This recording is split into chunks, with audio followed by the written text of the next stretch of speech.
Ce bruit-là, bon, c'est entre avion et fusée quand même ce qu'on vient de mettre, mais normalement c'est un avion.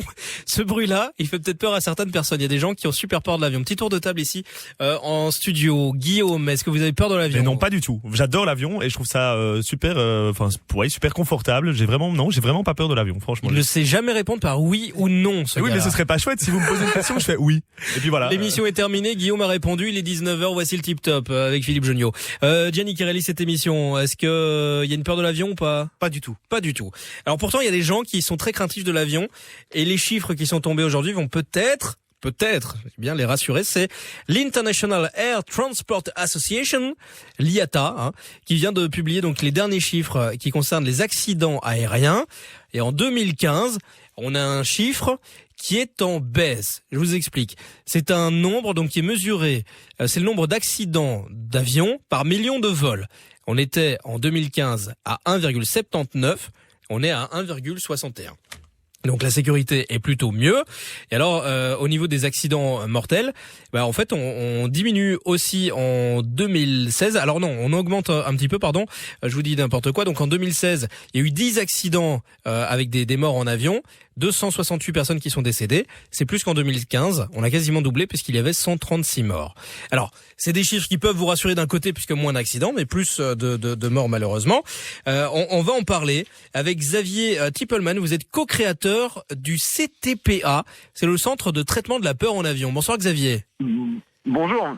Merci d'être ce soir dans le 5 à 7. Alors Xavier, la première question que je me pose, est-ce que les chiffres, par exemple là on voit que le taux d'accident majeur, donc c'est la perte de fuselage par million de vols. On était à 0,39 en 2016, c'est un chiffre qui était à 0,32 en 2015. Donc on a un tout petit peu plus de perte de fuselage. Est-ce que c'est des chiffres qui font peur aux gens ou bien la peur des gens pour prendre l'avion, ça n'a rien à voir avec ça? Alors malheureusement, ça ce sont des informations qui sont rationnelles et les gens qui ont peur de l'avion, qui ont peur du crash, ils sont pas rationnels dans l'avion. C'est-à-dire que quand ils sont au sol, ils savent très bien que l'avion c'est le moyen de transport le plus sûr du monde, ils connaissent les statistiques, ils connaissent les informations.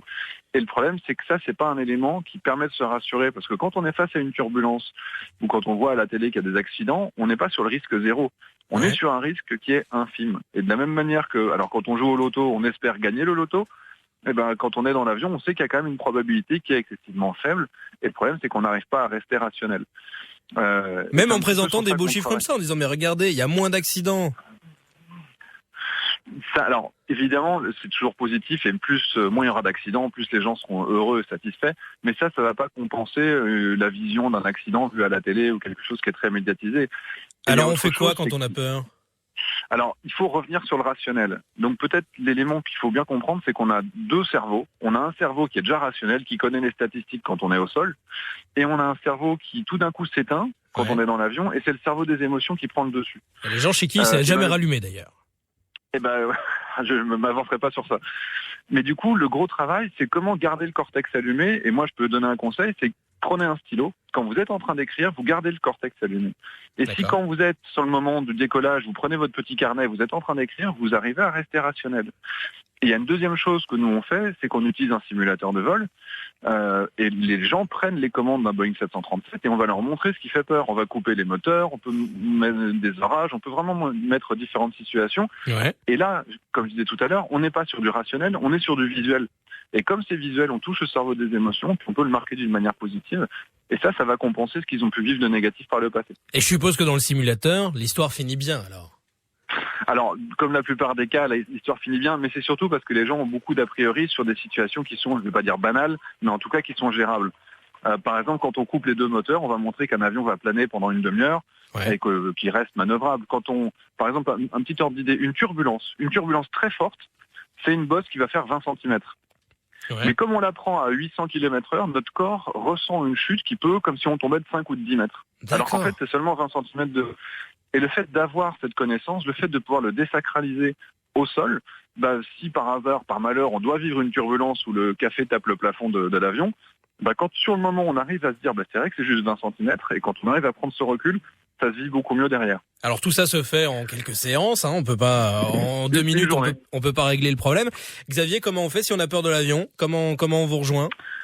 Alors nous, on a un site, c'est peuravion.be. Notre simulateur de vol, il se trouve à Gosselies, donc à côté de Charleroi. D'accord. Peuravion.be, vous avez toutes les informations dessus. Et pour les gens comme vous qui aiment bien l'avion et qui en ont pas peur, moi je vous offre une séance de simulateur de vol et là vous viendrez piloter un Boeing 737 pour le plaisir.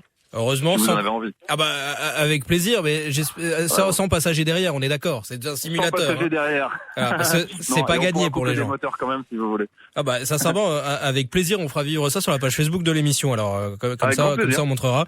Et ça se trouve, vous aurez encore plus de gens qui auront peur de l'avion après avoir vu ces images. Vous dites, ok, on peut faire ça avec un avion. Ce gars est fou. Merci Xavier. Très bonne soirée à vous. Avec grand plaisir. À très bientôt. À Merci, bientôt. Voilà pour ces chiffres rassurants. Vous pouvez donc prendre l'avion, même si on a bien compris que même si on vous le répète tous les jours, il y a quand même une petite partie du cerveau qui va